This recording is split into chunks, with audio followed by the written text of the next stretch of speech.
जी अस्सलाम वालेकुम। मेरा नाम आतिफ़ हसनैन काज़मी है और मैं एज़ प्रोफेसर और डॉक्टर डर्मेटोलॉजी में किंग एडवर्ड मेडिकल यूनिवर्सिटी से अभी रिटायर हुआ हूँ after serving 35 years in dermatology. मेरे वालिद डॉक्टर ग़ुलाम शबीर वो फाउंडर ऑफ डर्मेटोलॉजी थे पाकिस्तान में।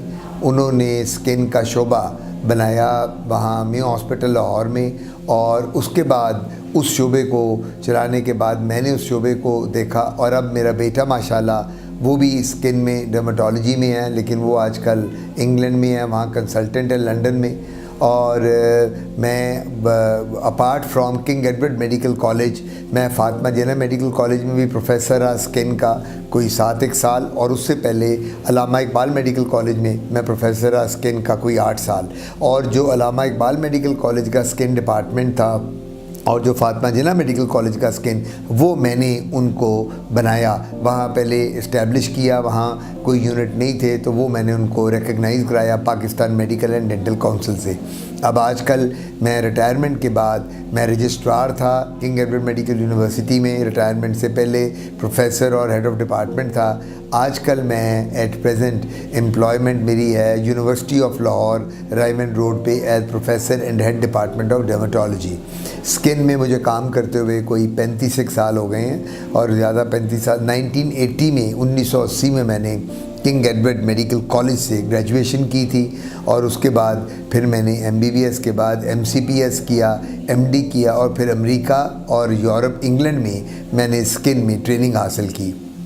तो अल्लाह का शुक्र है कि अब 35-37 साल की नौकरी के बाद मैं जब रिटायर हुआ तो मैं ग्रेड 21 में था, सीनियर मोस्ट प्रोफेसर। और आजकल जितने भी इन सर्विस डर्मेटोलॉजिस्ट हैं पाकिस्तान में 90% मेरे शागिर्द हैं। तो ये बड़ी खुशी की बात है कि अब मेरे शागिर्द जो हैं वो भी प्रोफेसर हो गए हैं।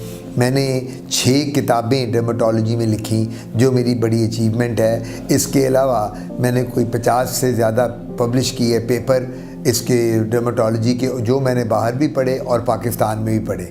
और उन 6 किताबों के अलावा मैंने और मेरे वालिद ने एक सिंड्रोम डिस्क्राइब किया जिसे शबीर सिंड्रोम कहते हैं। और उस शबीर सिंड्रोम को, वो एक ऐसा बीमारी है जो फर्स्ट कज़न मैरिजेज़ में बच्चों में आती है। उनके जो फर्स्ट कज़न होते हैं, उनके बच्चे जब पैदा होते हैं तो वो जनरली उनको वो स्किन डिजीज़ होती है जिसके साथ वो सर्वाइव नहीं कर सकते।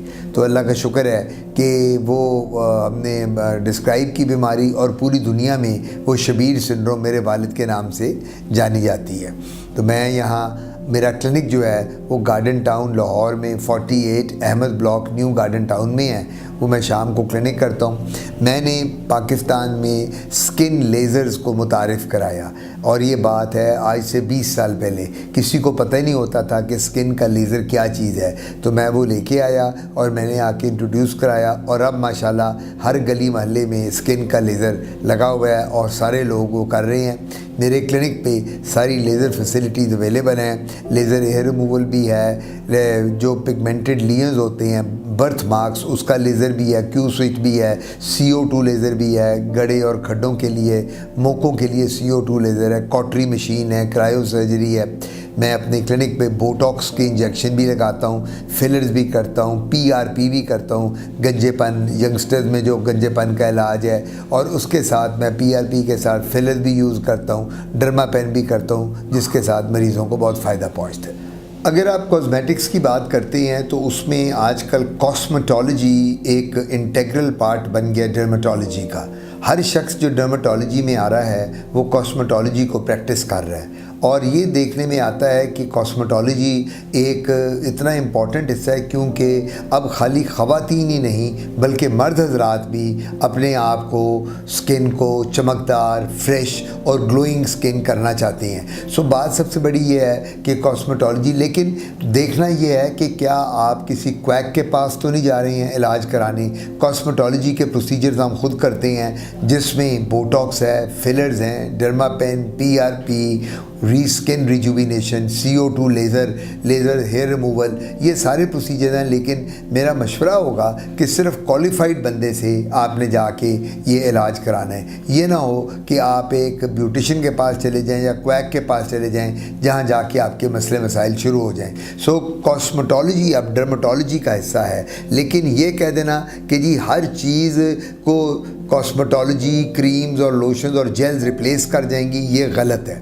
आप अपने डर्मेटोलॉजी से रजू करें। स्पेशली मैं आप इस हवाले से बताना चाहूँगा, गोरा करने वाली क्रीमें जो हैं ये मार्केट में बहुत अवेलेबल हैं। इनके अंदर स्टीरॉइड्स डाले होते हैं और उन स्टीरॉइड्स की वजह से चेहरे पे औरतों के बाल आ जाते हैं। स्किन तो गोरी नहीं होती, लेकिन वो इतना बदनुमा चेहरा हो जाता है बाद में 2-3 माह के बाद कि धब्बे पड़ने शुरू हो जाते हैं, इरिटेशन होती है और पेशेंट बड़ा अनकम्फर्टेबल फील करता है। तो मेरा मशवरा होगा कि जब भी आपने कॉस्मेटोलॉजी के या किसी ब्यूटी की क्रीम के बारे से बात करनी है तो अपने मुस्तनिद डर्मेटोलॉजिस्ट से, डॉक्टर से या मुझसे रब्ता कर सकते हैं। तो हम आपकी स्किन को चेक करेंगे, उसकी स्किन टाइप क्या है, कितना उसकी फ्रीक्वेंसी होगी जो हम आपको लेज़र यूज़ करेंगे अगर लेज़र के साथ करना है, और अगर क्रीम्स देनी है तो कौन सी क्रीम्स आपकी स्किन को सूट करेंगी।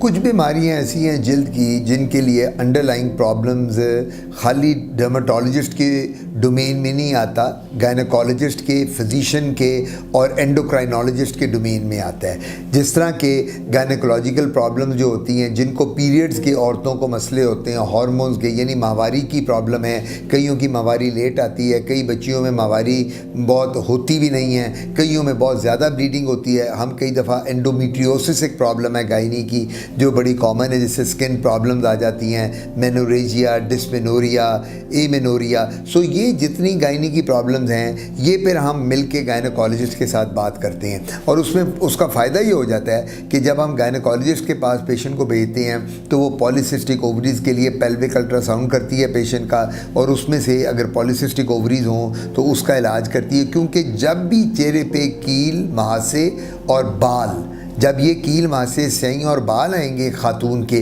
स्पेशली अनमैरिड लड़की के, तो सबसे पहले हमें PCOS के बारे में सोचना है, पॉलीसिस्टिक ओवरीज़ के। उसके बाद हमें उस बच्ची के हार्मोन्स को एवेल्यूएट करना चाहिए, गायनेकोलॉजिस्ट के साथ टोटल डिस्कस करना चाहिए, बल्कि एंडोक्राइनोलॉजिस्ट को भी हमें साथ शामिल करना चाहिए, क्योंकि आजकल जो एंडोक्राइनोलॉजी है ये उसके शुबे में भी आ जाता है। डायबिटीज़ किसी को है, शुगर है, उन लोगों में भी कील महासे और ये बालों का चेहरे पर आ जाना बहुत कॉमन है। सो ये हम एक ग्रुप प्रैक्टिस करते हैं। अमेरिका में, यूरोप में ग्रुप प्रैक्टिस का बहुत रवाज है, पाकिस्तान में नहीं है।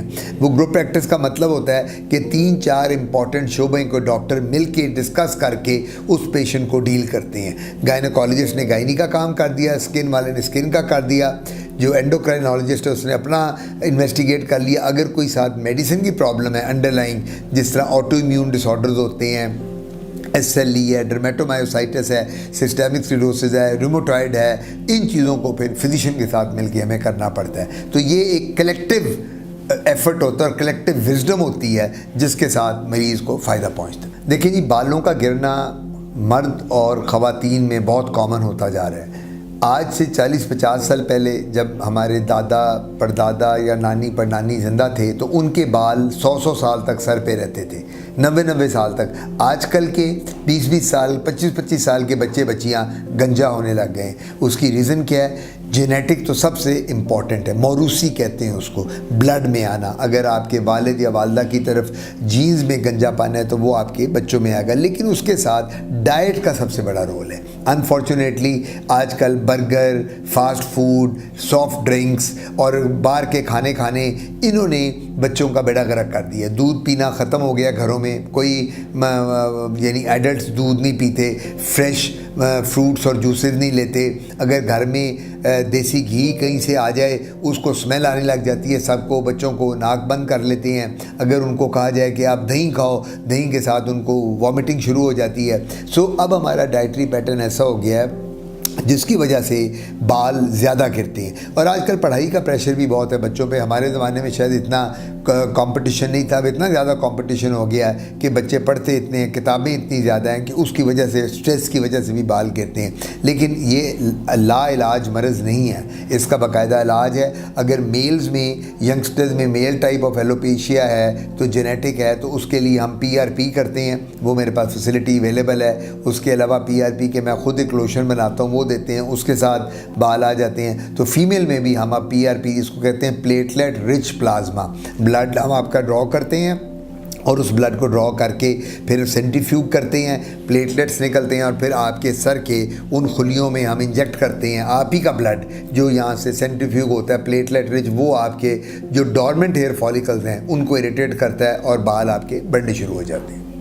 सोराइसिस एक ऐसी बीमारी है जिसका मैं यहाँ जिक्र करूँगा। सोराइसिस एक ऑटो इम्यून डिजीज़ है। ऑटो इम्यून का मतलब होता है जिसकी रीज़न का नहीं पता होता, वो डिज़ीज़ है और ये बड़ी बड़ी देर तक रहती है। नंबर 2, इसमें मछली के चाने की तरह की छिलके स्किन पे बन जाती हैं। ये इन्फेक्शस नहीं है, कंटेजियस नहीं है, एक से दूसरे को नहीं लगती, इसका कैंसर नहीं बनता, मौत नहीं वाक़ होती। इसको कम्प्लीटली क्योर नहीं किया जा सकता, इसको सिर्फ कंट्रोल किया जा सकता है। ये उसमें पैचेस में आती है, बाकी जिसमें पैची स्किन हो जाती है, सर में सिकरी की तरह के छिलके बन जाते हैं, लेकिन इसका हम ट्रीटमेंट कर देते हैं और उसके साथ पेशेंट काफ़ी हद तक सेटिस्फाइड रहता है और बीमारी से निजात मिली रहती है। स्किन कैंसर की अगर हम बात करें तो अल्लाह ताला का लाख लाख शुक्र है कि अल्लाह ताला ने हमें ब्राउन स्किन दी है। जो गोरी स्किन के लोग हैं, ऑस्ट्रेलियंस और Scandinavian countries, Finland, Denmark, Norway, Iceland, इन लोगों में सबसे ज़्यादा स्किन कैंसर है। इसलिए आप लोगों ने देखा होगा टीवी पे भी, जो लोग बाहर ट्रैवल करते हैं ये बीचेस पे लेटे रहते हैं, ये अपने आप को टैन करते हैं। और टैन क्यों करते हैं? ताकि इनको स्किन कैंसर से बचाया जा सके। अल्लाह ताला ने हमारी बॉडी में इतने मेलानोसाइट्स दिए हैं जो हमें ब्राउन रखते हैं, और स्किन, ये अल्ट्रावायलेट रेज जो शुआएँ हैं, इनसे हमारी स्किन को कैंसर से बचाते हैं। स्किन कैंसर, अगर किसी को एक ऑप्शन देनी हो कि तुम्हें एक ज़रूर कैंसर हम देना चाह रहे हैं, कौन सा कैंसर लोगे, तो बंदा स्किन कैंसर कहता है, क्योंकि उससे मौत वाक़या स्वाय मैलिग्नेंट मेलानोमा। मेलानोमा एक ऐसा है जिसके साथ रैपिडली ग्रोइंग स्किन कैंसर है, काला धब्बा बनता है, फैलता चला जाता है और पूरी बॉडी को इन्वॉल्व कर लेता है। Squamous cell carcinoma, basal cell carcinoma, Bowen's disease, keratoacanthoma, ये वो स्किन कैंसर हैं जो ट्रीटेबल हैं। इनको पूरा रिमूव किया जा सकता है काट के, और इनकी कोई जड़ें नहीं फैली होती। लेकिन अल्टीमेटली मैलिग्नेंट मेलानोमा सिर्फ वो वाहिद स्किन कैंसर है जो एकदम आपकी जानलेवा साबित होता है। सो स्किन कैंसर पाकिस्तान में बहुत कम है। नंबर 1, हमारी रंगत ऐसी है जिस पे अल्ट्रावायलेट रेज इफेक्ट नहीं करती, और नंबर 2 जो मेलानोमा है वो भी हम बहुत कम देखते हैं। इसलिए स्किन कैंसर का हमारे मुल्क में और सब कॉन्टिनेंट में कोई इतना मसला नहीं है। शबीर सिंड्रोम, अल्लाह बख्शे, अल्लाह मग़फ़िरत करे मेरे वालिद को, डॉक्टर ग़ुलाम शबीर को, ये उन्होंने एक बीमारी दरियाफ़्त की। और जब ये दरियाफ़्त की तो मैं तब असिस्टेंट प्रोफेसर था किंग एडवर्ड में। तो मेरे वालिद ने जो फर्स्ट कज़न मैरिजेस, हमारे ट्रेडिशनली ये होता है कि वो कहता है जी राजपूत राजपूत में करेगा, सैयद सैयद में करेगा, जट जट में करेगा, कश्मीरी कश्मीरी में करेगा। तो जब हम आपस में रिश्ते कर लेते हैं, ये नहीं बरादरी में, जब कज़न मैरिजेस हो जाएँ, चचा ताया मामू पुफी खाला के बेटा बेटी की आपस में, तो कज़न मैरिजेस में बच्चे पैदा होते हैं जिनकी आँखों के आगे ज़ख़म होते हैं और खून निकल रहा होता है साइडों से, उनके नाखून पैदाइश पे उतरे हुए होते हैं हाथ और पाँव के, और जो पेशाब वाली जगह होती है वो सारी की सारी खून के साथ भरी रहती है, चाहे लड़का हो चाहे लड़की हो। और 6 महीने के से 1 साल के अंदर बच्चा फौत हो जाता है। तो इसको कहते हैं शबीर सिंड्रोम। ये एक ऑटो इम्यून डिजीज़ है, इसमें बच्चा सर्वाइव नहीं करता। तो मेरा कहने का मतलब ये होगा, मेरे वालिद ने पंजाबी फैमिलीज़ में, ये पंजाब की फैमिलीज़ में मेरे वालिद ने ये स्टडी की, मैं साथ होता था। उन्होंने कोई उस वक़्त 50 फैमिलीज़ को इन्वेस्टिगेट किया जिनके बच्चे पैदा होकर मर जाते थे। और जब हमने इसकी जेनेटिक कोडिंग कराई ऑस्ट्रेलिया से, तो पता यही चला कि ये कज़न मैरिज में जो DNA है, जो हमारी एक शनाख्त बनता है, ये उसकी रिसेसिव जीन है, और उसकी वजह से बच्चे ऐसे कज़न मैरिज में पैदा होकर खून के साथ पैदा होते हैं, नाखून उतरे होते हैं, ब्लीड कर रहे होते हैं और उनकी डेथ हो जाती है। सो इसका इलाज नहीं है, एक ही इलाज है, और मैं आपको मशवरा दूंगा कि कज़न मैरिजेस ना करें, शादियाँ बाहर करें, बरादरी में कर लें। लेट से एक राजपूत बरादरी है, वो कहता है जी हम तो करेंगे राइयों में या राजपूत में, बिल्कुल करें, लेकिन कज़न में ना करें। बरादरी में कर लें। सैयद कहते हैं सईदों में करनी, करो बाहर, लेकिन कज़न में ना करें। इसी तरह कश्मीरी हैं कश्मीरियों में कर लें, जट हैं जट्टों में कर लें, पठान हैं पठानों में कर लें, जो बरादरी में चट्ठे जो बरादरी हैं, लेकिन कज़न मैरिजेस को अवॉइड करें। और आखिर में मैं अपने इंटरव्यू में आपको मैं फैसिलिटीज़ बता दूं कि मैं क्या करता हूं, कहाँ होता हूं, क्या है। पहली बात तो है कि मैं लाहौर में बेस्ड हूँ। महरम के शोबे को जो यहाँ लुक आफ्टर करते हैं, उनसे आप मेरी अपॉइंटमेंट की बात कर सकते हैं।